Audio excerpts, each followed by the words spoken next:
tinulang bisayang manok atong sudan. Nga na ay kapayas o kamunggay. Nami kayong sabaw.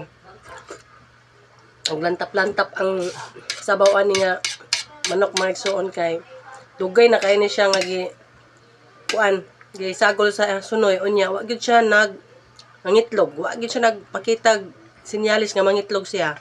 Karon di ay pag kuan sa iya ha napuno nag-impilya iya mga laman loob. Patigong kuan na ha, tambuka. Mao ni ron wa man siya nangitlog ang iya mga kabats. Namiso na dagko ng piso.